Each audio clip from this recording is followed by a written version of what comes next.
This is an Irreverent podcast. Check out irreverent.fm for shows from all our friends. Hi, I'm Blake Chastain, and this is Powers and Principalities. This show focuses on the systems and institutions that prop up white evangelical power and influence in America and the world. Season 1 is focused on white evangelicalism and Christian nationalism. This is episode 11. My guest for today's episode is Jeff Sharlet. In this second post-election retrospective episode, I talked to Jeff about all number of things relative to some of his work detailing the events at various Trump rallies that he's attended throughout this past few years, as well as a lot of the different symbolic things that can be seen at these rallies and how they relate to popular support for Trumpism and this current moment. This is a broad-ranging conversation that touches on how Gnosticism relates to Trumpism and the notion of police nationalism, and much, much more. I'm really excited for you to hear this conversation, and we'll get right to it. There are a few ways, of course, that you can support the show. You can let others know about it, you can rate and review it on Apple Podcasts, and you can support the show via a paid subscription to my newsletter, The Post-Evangelical Post. There are also free tiers to that newsletter available as well at postevangelicalpost.substack.com. Other methods of support can be found at exvangelicalpodcast.com/support. You can find other links to find Jeff's books as well as other places to follow me in the show notes. All right, let's get right into it.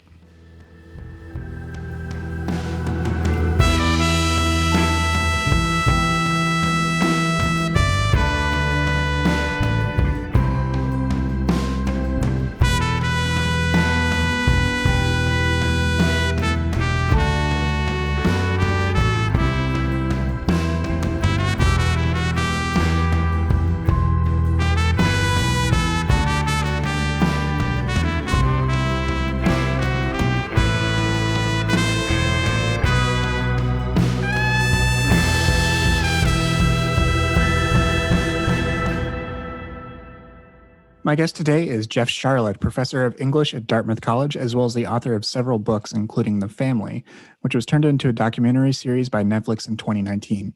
His most recent book is This Brilliant Darkness, A Book of Strangers, and he also regularly publishes about the Christian right and Trumpism for Vanity Fair. Jeff, welcome to the show. Hi, Blake. Good to be with you. Thank you for joining me. In these last couple of episodes for this season, which is focused on Christian nationalism, my hope is really to provide a retrospective for this election season, as well as what we've learned about Christian nationalism during the pressure cooker that's been the Trump administration here in the United States. But before we get into specifics about that, how are you feeling about the last couple of weeks or so since Biden won decisively in both the Electoral College as well as the popular vote? And in particular, I'm curious about your thoughts on the GOP's response, as well as the response from Trump's followers.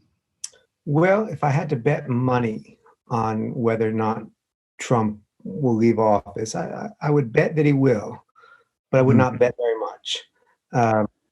I remain quite concerned. I believe that the correct term for what we're witnessing is a coup. It's a slow motion coup. I'm not at all persuaded by the objections that, well, the military is not involved. Violence is involved. Seizure of power, illegal seizure of power is involved. Whether it's going to be successful, I don't know. I don't think it will be. But I think, how am I feeling? Well, I'm feeling terrible. There's a coup. There's a coup. That hasn't happened in the United States in my lifetime. There's been elections that I thought were unfair, but there hasn't been anything like this.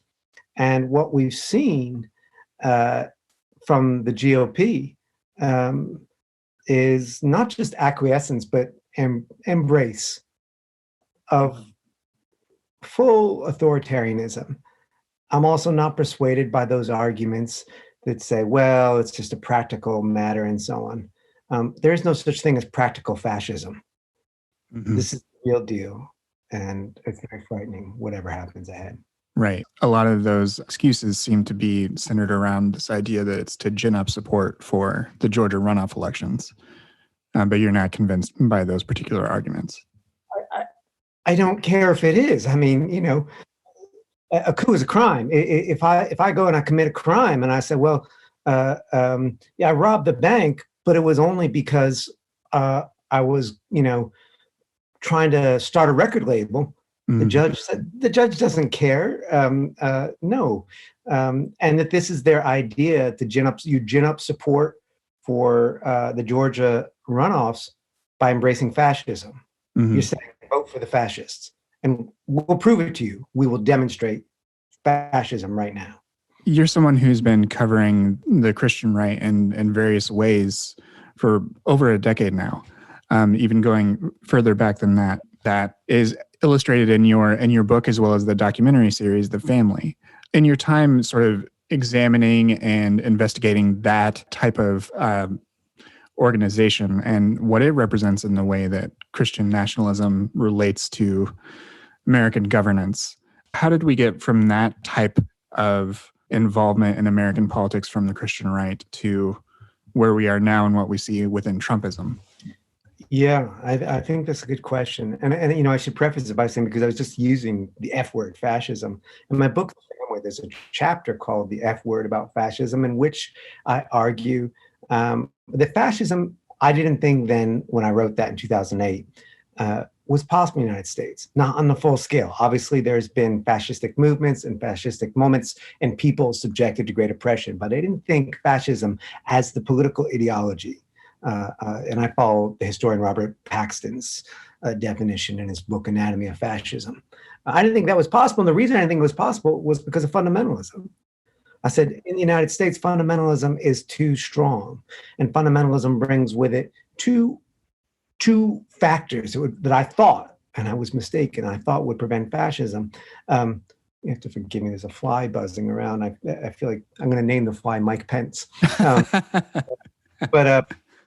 And one is Jesus. I said, look, you're never going to get quite that cult of personality because the sort of central figure of Jesus is too strong in American evangelicalism. And two, fundamentalism brings with it, as much as it does an authoritarian tradition, also a democratic tradition. When we look back at William Jennings Bryan, for instance, famous for the 1925 Scopes monkey trial, the anti-evolution trial. Bryan was a small d Democrat in the truest sense. He was a populist before that. That democratic sentiment is demonstrated also in the endless sort of schisming within fundamentalism. So I thought these two forces would prevent us from reaching fascism. I was wrong. And I should have known I was wrong, because what I was exploring in The Family, the oldest and arguably most influential Christian nationalist organization in Washington, going all the way back to 1935. The founder experienced what he believed was direct communication from God, telling him that Christianity had been getting it wrong for, just short of 2,000 years by focusing on the poor and the down and out, that what God really cared about are those that this organization came to call the up and out, the key men, influential figures in politics, business, and military. And that's who they made their mission field over the decades. In the United States, they definitely favored the right wing of the spectrum. They favored a kind of an authoritarian approach, but they respected democratic norms. As that movement became an international movement, they embraced fascism abroad. So here's an organization that after World War II proactively went out and recruited former Nazi war criminals. And yet they still weren't quite fascistic. At home. Nazis, they said, yes, you said, switch out the Fuhrer for the father. In a lot of the sort of developing nations where they ended up having great political influence, for instance, Indonesia, they supported Suharto's fascistic movement, which committed genocide, killing some million Indonesian citizens. They never brought that strongman approach home until Trump, whom they embraced. So I think what we saw, how did this come? I've been thinking a lot about this. We have the Christian right, we have the prosperity gospel, we have the transaction of Trumpist style populism, the deal that he makes with Mike Pence to bring the Christian right over. And we see all those things merging in Trumpism. What makes Trumpism potent and unusual in American history. It's convergence of a lot of different right-wing strands that didn't necessarily get along. So when we have, I mean, you know better than most, when we have the sort of the evangelical Christian right, the Washington, the Family Research Council, and then you have figures like Paula White, they're not in the same camp. Senator Chuck Grassley, Republican from Iowa, a staunch Trump supporter now, longtime member of the family. It was Chuck Grassley who some years ago instigated an investigation against Paula White, Kenneth Copeland, Right. those prosperity gospel hucksters. And now here they all are on the same page. And not only are they all on the same page, it's not just sort of we're a big tent. They're becoming unified and becoming something other than what they were before. I think Christian nationalism, in the transaction that it made with Trump, it's been transformed by Trumpism. Yeah. Could you explore that? Because that's actually a part of one of your essays about visiting a Trump rally this year in 2020 amidst a pandemic. You write, as Trump knows, the best kind of deal, the kind that pays, is not only transactional, it's transformative. Could you elaborate on what you mean by that and how Trumpism in particular has transformed? And I mean, there are lots of people, including people who I've had on the show, who have advocated that Trumpism is the culmination. It's not an aberration. And I think that's correct. But nonetheless, as you say, there is an element of Trump becoming a catalyst for these people. So how did Trump as a figure and just in what he's enabled, how has that become transformative for these disparate people like Paula White and Chuck Grassley and others? Well, in 2016, I traveled the country attending Trump rallies for the New York Times Magazine. And I was interested in looking at the rally and trying to understand, is there any kind of religious ritual going on here? And very quickly, I knew I had a story because every Trump rally was opened by a preacher. And I'd look at my colleagues, more traditional political journalists, and they'd be looking at their phone. They're ignoring the preacher. They didn't think that was important. And yet the preacher was performing this multiple functions for the crowd then. It was usually a Black or Latino preacher, sort of in the mind of the crowd, inoculated this mostly white crowd against charges of racism. The crowd would be a mix of the very pious and the people who never went to church. But even the people who never went to church loved the idea of Christian nationalism, which is not unique to Trumpism. Putin uses the same formula. Mm-hmm. Supporters love the Russian Orthodox Church, even though only something like 5% or some tiny number actually attended. But what these preachers were preaching was straight up prosperity gospel. I remember one Black preacher telling the crowd that they weren't racist. He couldn't see that they were white. He wasn't Black. He said the only color that mattered was green, money. And then Donald Trump had a lot of it, and he wanted you to have some of it too. And then God wanted, we recognize this is very standard kind of snake oil prosperity gospel. And that was the pitch. There was all kinds of racism active in that pitch, but there was also just saying, hey, you know what? We'll make you rich. Yeah. That changed, right? That changed. That was partly because at that time, Trump could not draw the A-lister Christian right figures. Ted Cruz had them. Marco Rubio had some of them. Trump had, Paula White, who may have had a big ministry, but she was not an A-list Christian right political figure. Right. Lance Wallnau, who's he? Even Robert Jeffries, not a major figure in terms of Christian right politics before this. Trump had the insight. He knew all he needed was pastors laying hands on him, and that most voters, they can't tell Tony Perkins of the Family Research Council apart from Lance Wallnau, D-list management or inspirational speaker and Christian right writer. It's a preacher.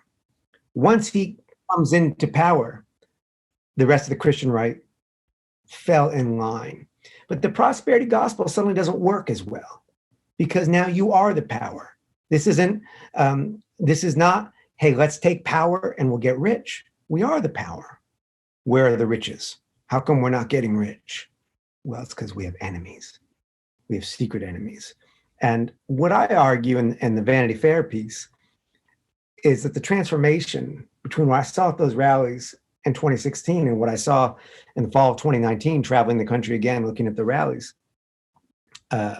was from the prosperity gospel to the Gnostic gospel, to that ancient Christian heresy that claims a kind of secret knowledge that only the initiates have, that looks at official church structures as laced with enemies, waterless canals, they call them.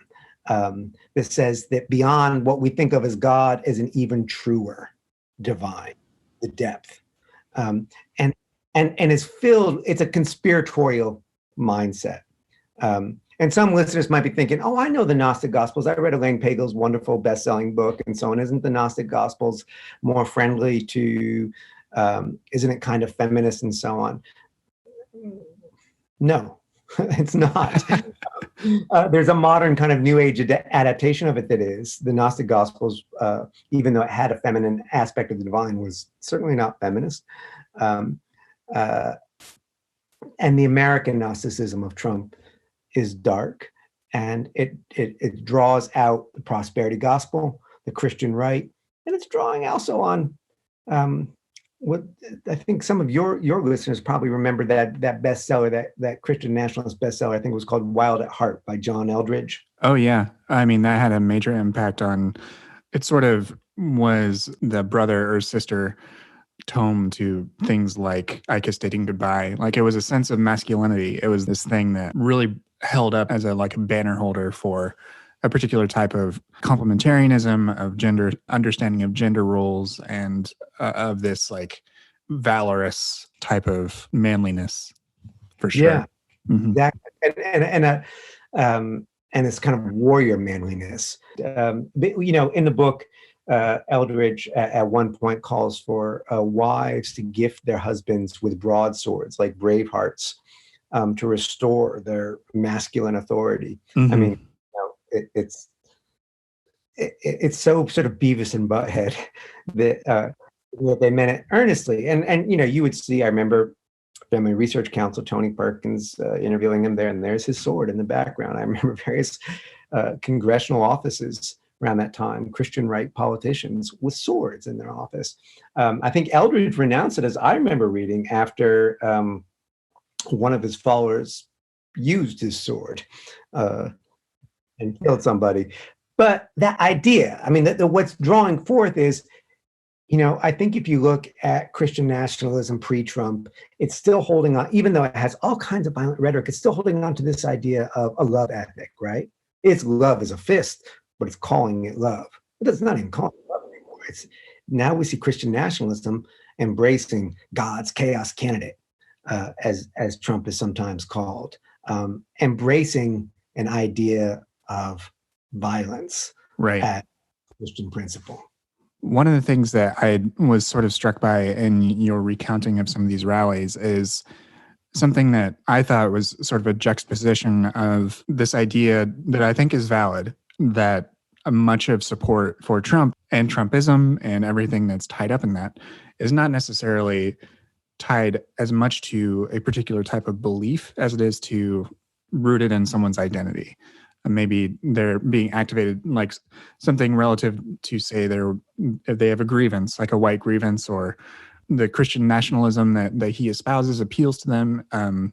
They don't necessarily are not overly concerned about his policy views or anything like that. It's the identity. But what I see in some of the people that you interview at the rally is that there is an element of very particular belief that is at work as well. And I think that leads to things like QAnon, but even without getting to the development of QAnon, how does this sort of belief in these types of rituals that you saw at play at these rallies affect Trump's base and the sorts of things that they're willing to stand for? Well, in that sort of that embrace of a violent Christian ethic, I think what we see is, you take the metaphor of spiritual war, and I want to be respectful of that metaphor in the same way that I hate it when Islamophobes describe jihad as war on the West, when for most Muslims, jihad describes an internal spiritual struggle. And I understand that from many Christians, spiritual war refers to that too. I don't love the metaphor, but there it is. But you take the concretization of that metaphor becoming solid in the world, right? And the powers and principalities are not an abstract. It doesn't represent your temptation towards sin. It's a person: Hillary Clinton, John Podesta, Joe Biden, AOC. These are actual demons in the world, and you are called to spiritual war against them. They're evil, you're good. Their evil is complete, which makes your goodness very strong. And anything, you're kind of licensed to do anything when confronted with that evil. And there's some ways in which I look at it, and it's almost as if Trumpism has channeled the right edge of anti-reproductive rights activism. The folks who thought that abortion's so evil, so that killing an abortion provider is justified. That was still sort of a small constituency. And I think Trumpism has made that idea of sort of by any means necessary central to its premise, and not just by any means necessary. It goes straight to, you know what the means that are necessary? Eradication. The news today, I don't know if you saw, someone tapped into the chat logs of a right-wing group called Oath Keepers, ostensibly secular, deeply Christian nationalists in spirit. So far, it's all just talk, and let's hope it remains that. But they've now moved on to this idea that what really needs to happen right now are summary executions of journalists live on TV, break into CNN and kill a journalist on TV to demonstrate to the people what's really at stake. I hadn't seen that. That's terrible. It's terrifying. That's just so hard. I'm sorry. You have to at least acknowledge that that's a difficult thing to reckon with. Your writing also includes another item from the rally. I do want to talk about one other anecdote that you include there, which is you quote like a former youth pastor who started basically following Trump rallies like a deadhead would follow the Grateful Dead. And that same pastor said that Trump's tweets are basically akin to scripture. Yeah. What led them to think that way relative to, the same group that wants to say all lives matter, also say Trump's tweets matter, which is just mind-boggling. But how did they get to that point? Well, Blake, you don't think that your tweets are scripture? Every word of mine is the book of Jeff's procrastination on his phone when he should be doing something else. Right. This is a movement that I encountered at several rallies. They traveled with the rallies, called Trump Tweets Matter, black T-shirt in the style Black Lives Matter, but says in big white letters, Trump Tweets Matters. And they get there a day early and camp out and pass out their T-shirts and so on. One of the rallies I went to, they got a shout out from the stage from Trump's campaign manager. And it's a really strange story, actually. It began with one guy, and as a youth pastor told me, he says, well, he found 8 boys in the woods in Kentucky. And you're like, what? What do you mean? Were they boxcar children? I mean, what's this situation? And he took these boys and he started traveling the country with them. And I'm like, I don't really believe in QAnon's grand child kidnapping conspiracy, but that sounds like that's it, And I remember asking, I was like, do they have chaperones? And he says, yeah, I think so. Oh man.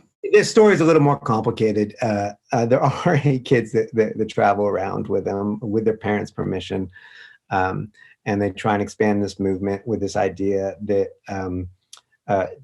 they're only the most sort of concise statement of this belief is fairly widespread, that every error you see in a Trump tweet, every weird capitalization and so on, it's all deliberate.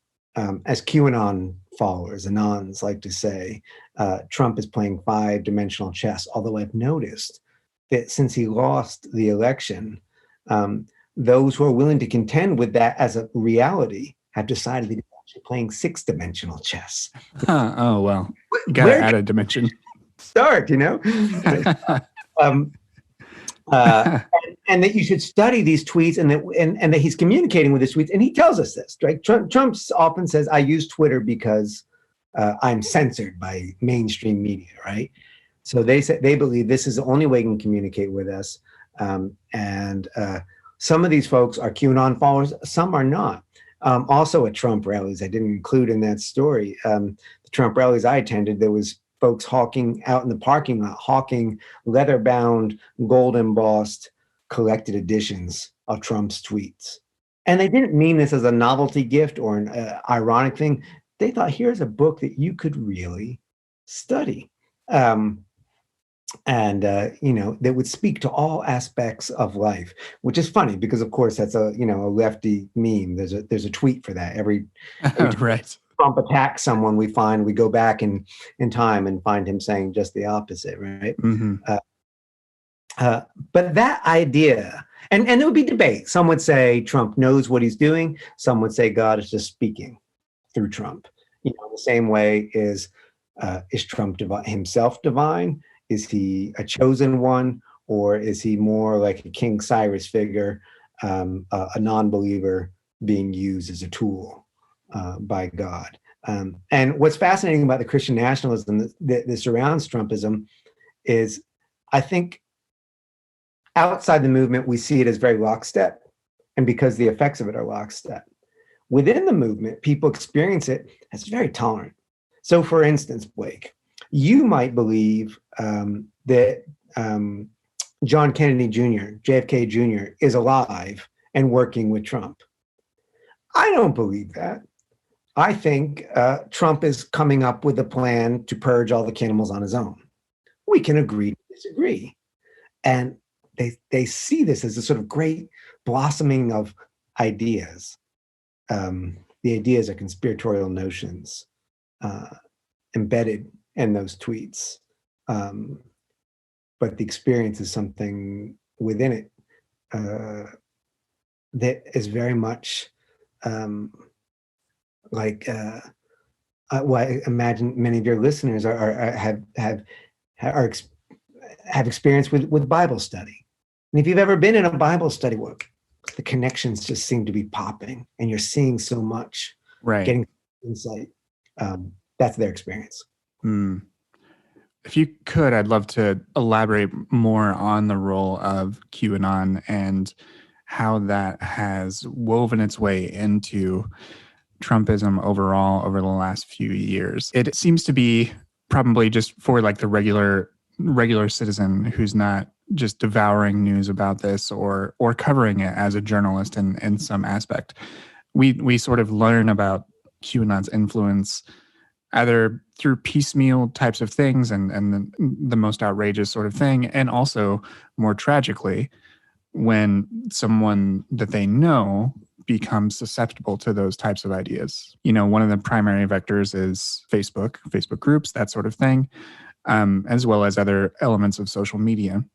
But how has QAnon and this mysterious figure of Q, who some people are speculating even over the last couple of days to the identity of the person posting as Q, and even everything around that, how has that influenced and continued to sort of reify support for Trump and his agenda and all of these elements that we've talked about that have sort of built this tolerance to fascism and this cheering on of the coup that you mentioned at the very beginning of our conversation here? I think QAnon is really the sort of the elite theology of Trumpism.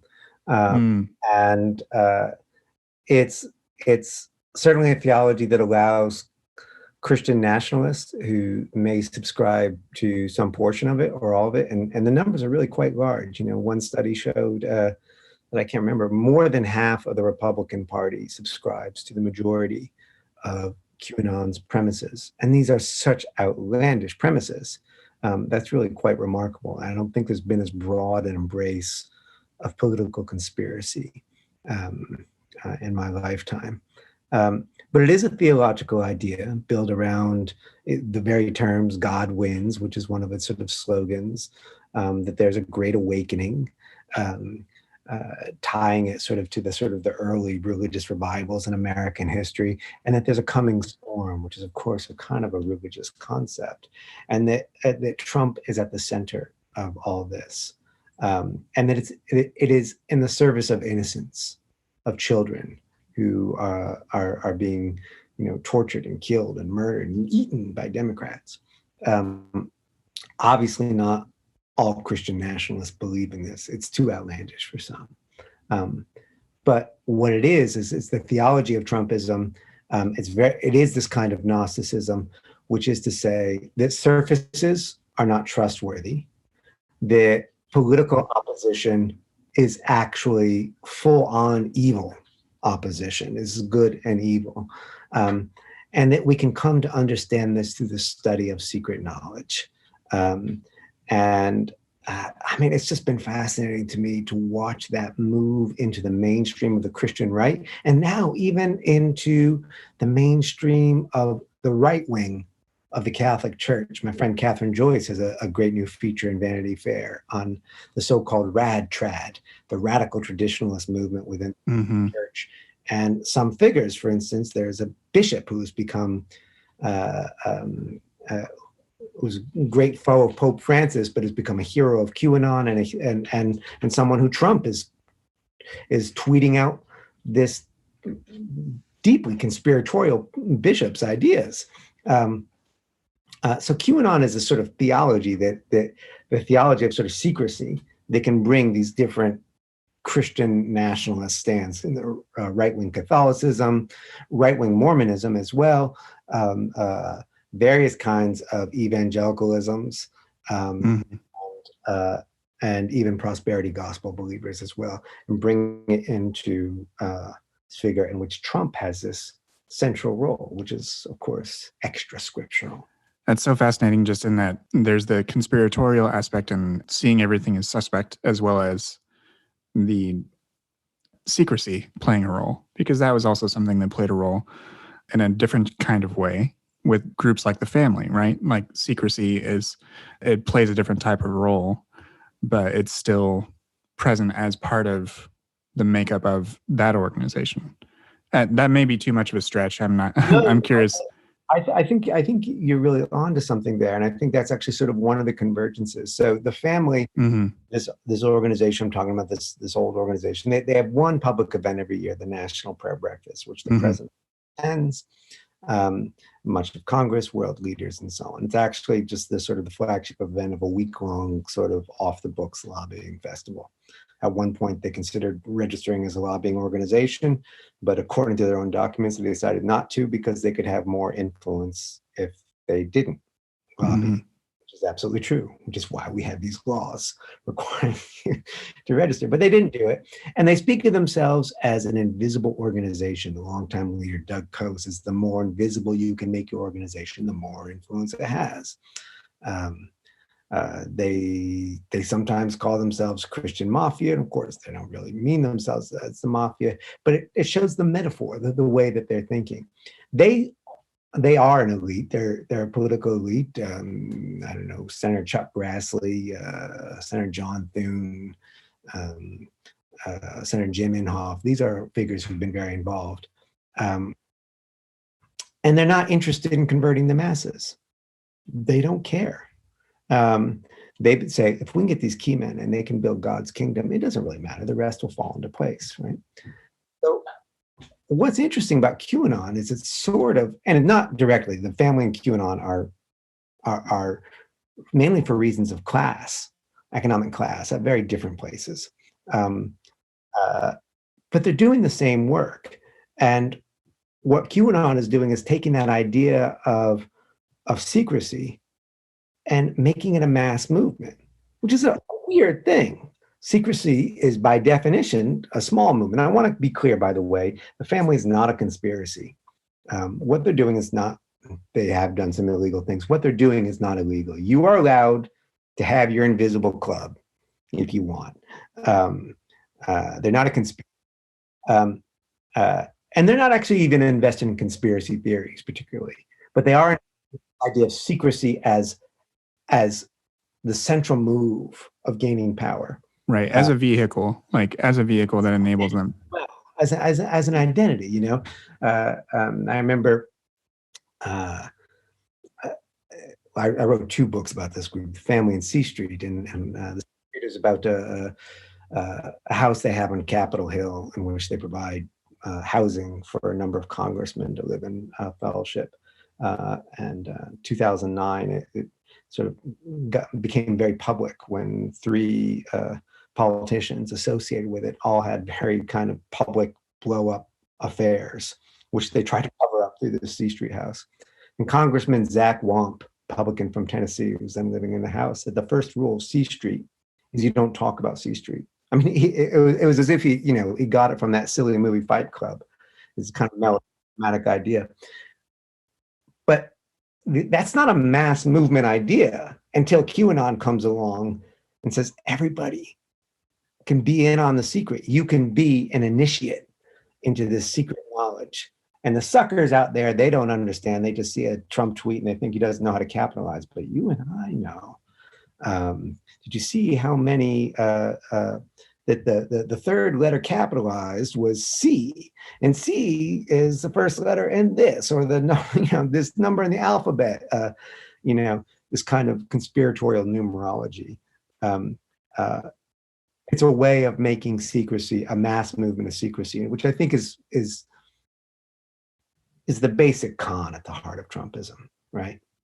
It's a populism that serves the elitism. Yeah, and it makes you think you're in on it. And it's also the basic con of prosperity gospel, right? Sure. Yeah. Is, look at the preacher's Rolls Royce. Give him money so that, and somehow it's going to work out for you. Don't worry. I'm in on it too. Like, he's got a Rolls Royce and I gave him money. So somehow right. God's going to reward me for that. And somehow that Rolls Royce is part mine too. It's like a spiritual pyramid scheme. Somehow it gets passed along. Thank you for elaborating on that and sort of going on that tangent with me, because there is that element of a shared element. Like you said, I didn't mean to conflate and say that C Street or the family are conspiratorial or that sort of thing, but that they share similar elements. And so I thank you for teasing that out with me. You were saying that. I make that point because, when I first published that book in 2008, The Family, mm-hmm. Mainstream, my colleagues in the press said, this is crazy. This doesn't exist. It didn't matter that I wasn't the first one to write about them. The LA Times had done a massive expose. Washington Post had once too many years ago. New Republic had many years ago. Every 10 years, someone would do an expose and people would say, that's insane, and then move on, right? Because it didn't really fit our imagination, the secular imagination of what the Christian right was, which is a sweaty guy in a too tight suit pounding his pulpit, and he's got to have a Southern accent, Jerry Falwell, basically, senior. And they didn't look like that. They didn't act like that. So they couldn't exist. It wasn't until, I was dismissed as saying, well, Sharlet claims it's a conspiracy. Well, I said, well, actually, no. Here are the 6 or 7 places in the book where I say, look, this is a social movement. The social movement's a neutral term. That doesn't necessarily mean civil rights movement. It can be it's a reactionary social movement. It's not a conspiracy. Didn't matter. They claimed it. It wasn't until those C Street scandals when suddenly you can't ignore it because politicians are coming out and saying, well, I'm a part of this thing, that it became real. And suddenly, every TV show or radio show or whatever that it sort of said, well, I don't know, I think Charlotte's conspiratorial. Is like, well, can you come on and talk about this? And there was a flurry of good reporting, good scholarship, other folks doing this, other countries looking at it, and then it subsided. Till we get to 2019, we come out with a Netflix documentary series directed by Jesse Moss from Jigsaw Productions. And again, it was just amazing. So many of the reviews said, well, this series claims there's a conspiracy, and except for Congressman Mark Siljander, who was actually indicted for crime of conspiracy and money laundering. No, we don't claim it's a conspiracy. Um, but there's this interesting move in the secular press that constantly wants to fit Christian nationalism into a small box, Right. a voter block that is identifiable, potent, but limited, and has sharp lines here. Um, and and you can dismiss any claims to Christian nationalism's greater reach as its own kind of conspiracy theory, right? Mm-hmm.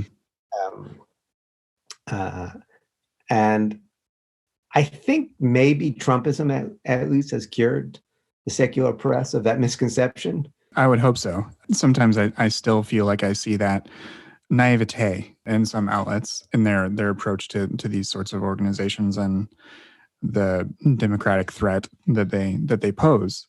But I do think that they are more aware, in large part, to things like your books and the Netflix series, as well as some of the other folks I've talked to throughout this season that have put in the work to document these things and to show the real world impact of these things, and to show that it extends far beyond the Ned Flanders to Jerry Falwell Sr. spectrum. Well, I can't help but wonder too if it's not been in recent years. I mean, there's always been former Christian nationalists, former conservative evangelicals who spoke about the experience, but it's become something of a modest movement of which you're a part yourself. There's a lot of folks speaking out and saying, yeah, you know, what these critics like Sharlet or others who are outside of the movement are describing, the authoritarianism implicit in this theology that they're describing, that's what I lived, that's what I experienced. Mm-hmm. And I think that is having an impact as well. Yeah. And take seriously, this is a real challenge to, I think it's a threat to American democracy, but it's also more than a threat. It's a contender. You know, earlier in the show, I talked about this right-wing militia group, the Oath Keepers. The good news about the Oath Keepers is, like the Proud Boys, they may do some damage in a street here and so on. They're not a national force, right? They're not contenders. Christian nationalism is a contender. Mm. It is an alternative way of constructing an America, Right. and it has real weight. Yeah, that's a very important and very, very good distinction.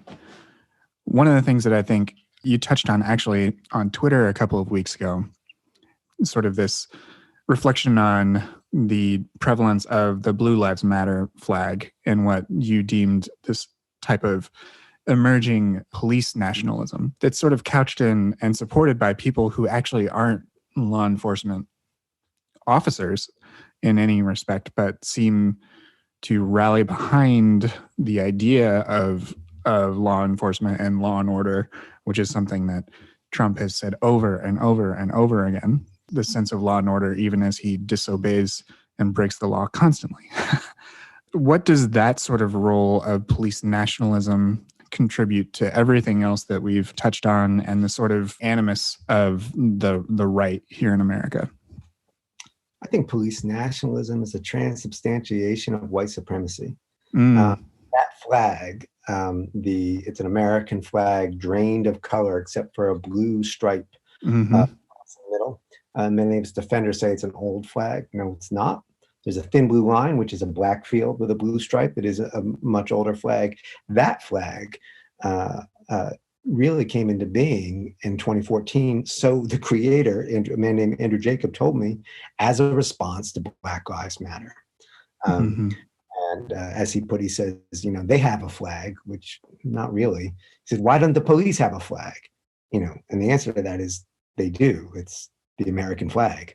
But this different flag, right? So it comes into being, and it very quickly actually takes on not an exclusively, but a real shadow of Christian nationalism. So in a lot of, and that takes two forms, right? You see in the imagery around it, sometimes the flag is in the shape of a cross. Sometimes it has a slogan, warrior Christian, American on it.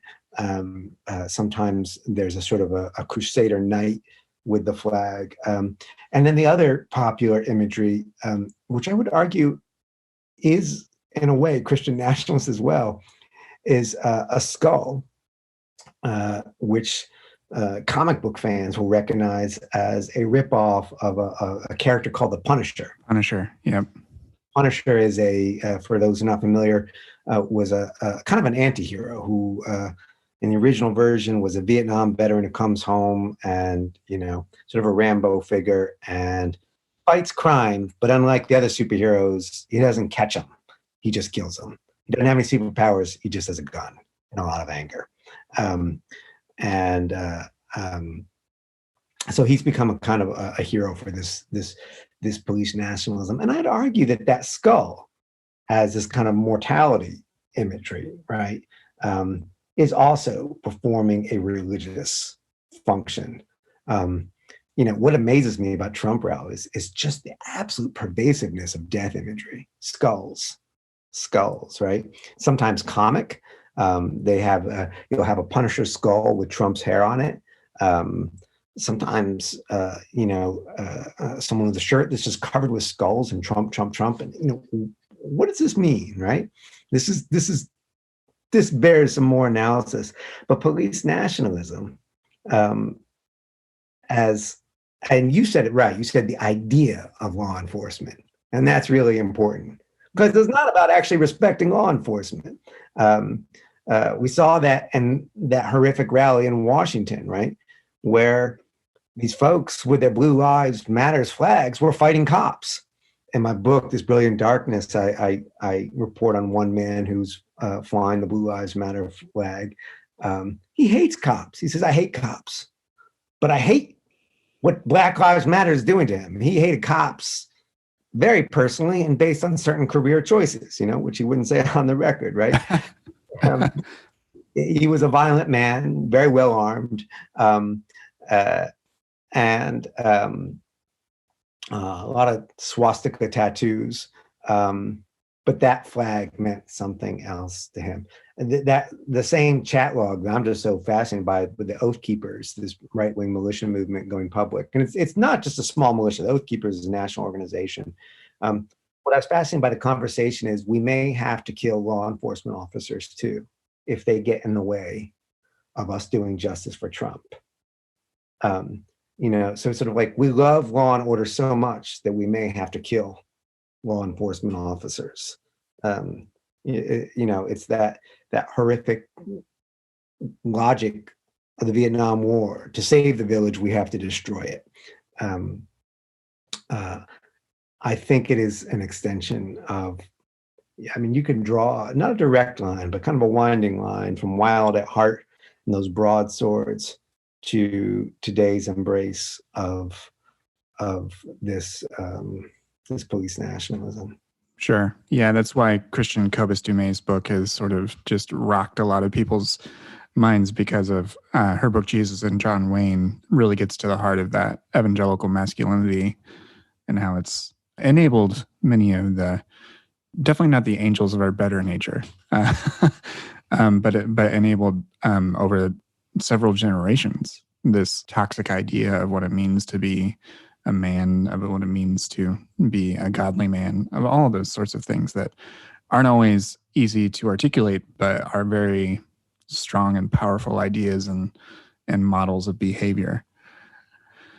I suppose where I'd like to end is with a relatively broad, open-ended question for you, which is really, where do you think we go from this point forward? Trump has lost. He knows he's lost, even if he doesn't want to admit it. He's attempting a coup.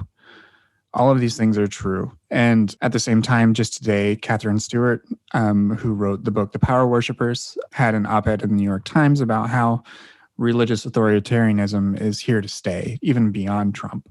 How will you sort of see these elements of American society continue to evolve? And what do you think are ways in which we can respond to it or I'm not even sure like how to phrase that part of the question, whether to say how to respond to it or even how to frame it in roles as like for yourself as a journalist and a writer. How do you think you're going to begin to continue to write about these things and try to contextualize things for people moving forward? I mean, I think my job as a journalist is to pay attention to the surfaces. And that seems counterintuitive. Aren't the surfaces obvious? They're not, unfortunately. I mean, this is the ways in which the secular press has sort of ignored the surfaces of Trumpism. And that extends from, as I reported in that Vanity Fair piece, at Trump rallies, a centerpiece of the rally would be a long and kind of grotesque, pornographic, violent horror movie slasher film description of undocumented people, animals in Trump's language, and they're climbing through windows and they're raping women but they're doing more. They're chopping off heads. Sometimes they're carving out hearts. They're decapitating people. And he could go on like this for about 20 minutes. Never got reported. Never got reported.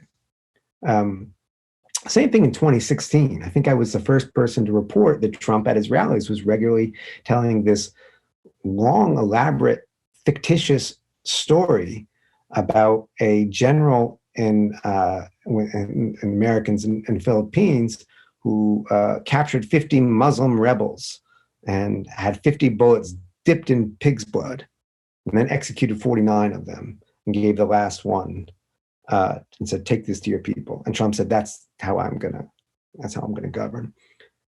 And the political press would say this is just outlandish. The political press has got to stop looking at religious authoritarianism according to the terms that make sense to secular liberalism. And we constantly look for the policy wins, right? Piece in the New York Review of Books just last week saying, when you look at it, Trump really didn't do that much on policy. Well, hell no, he didn't. That wasn't the point. I mean, in fact, he did damage throughout the government, all sorts of other ways. But we can take that conservative notion. Ideas have consequences. We've seen that with Trumpism. We've seen the consequences of these horrendous ideas. So my job as a journalist is to keep paying attention to those surfaces. Pay attention to what Trump says. Everyone's like, what is Trump up to? What is his game here? Well, it's what he says. It's staying in power. He wants to hold on to power. I know this because he says it. Yes, he lies. He doesn't lie much about what he wants. He's quite candid about his grotesque ambitions. We just have to listen. That's my role as a journalist. What we do as a nation is kind of above my pay grade. You and me both. I wish I knew. I mean, right now we see what the Biden campaign has decided to do, which is, let's fake it till we make it. Let's pretend to be normal. Things are going to transition normally, and just hope that the sort of that power of normalcy. Maybe they're right. I take some heart from saying that they're not just doing that out of nowhere, as I understand from a colleague. There are folks in the Biden campaign who are looking at parallel situations from other nations. They're looking at, authoritarianism in Serbia and saying, well, what are methods that have worked and worked peacefully? So maybe that's right. Or maybe it's a time for us all to be in the streets. Maybe it's a time for civil disobedience. Last week, an acquaintance of mine from up here in Vermont, Martha Hennessy, was sentenced to a year in jail by a Trump judge. She is a granddaughter of the great Catholic worker activist, social justice activist, Dorothy Day, and sort of channeled her grandmother's spirit by breaking in with a group of people, including one of the Berrigans, also great Catholic social justice activists, into a submarine base and throwing fake blood. There's one symbolic act, right? Swords into plowshares. And when I was a younger person, I always thought, oh God, this symbolic act, what does it mean? That's not real power, right? I have such greater respect for it now, right? When we're confronted with the scale of religious authoritarianism, keeping that narrative thread alive, that narrative thread of resistance alive. And that's coming from a religious place. I'm not a religious person, but I love that. I love that storytelling. I love the storytelling that I love the courage. Martha Hennessy is an older woman. She's going to prison for a year, which is a long sentence and we've seen, people toppling statues facing 10-year prison sentences and so on. That may be the courage that's called for from some of us. Well, I'm a journalist, so I'm going to stick to telling stories. Yeah. I'm thankful that you're telling the stories that you are, and that you're bringing your particular lens to all of these events over the last 4 years, and going back to your time in writing the books, illustrating and detailing things relative to the family and other things that you've done. Jeff, thank you so much for joining me today and talking through some of these things with me. It's been a real pleasure. Where can people find you online? Where can they find anything else you might want to mention here at the end? First of all, thank you for having me, Blake, and thanks for doing the show. And as you mentioned, we both probably spend too much time on Twitter. Yes. And I'll give a plug for my new book, just published at the beginning of the pandemic, This Brilliant Darkness, which is, that's my version of a hopeful book. It's not as directly on these subjects, Mm-hmm. but not as unrelated as you might think. And it was my attempt to find no cheap grace. It's a dark hope, but I think even that can sustain us. Yeah. Well, I mean, it's a dark time, and it's sort of in what can be a very cruel country. So we'll take any hope that we can. So thank you for writing that, and thank you for joining me and talking through these issues with me today. Thanks, Blake.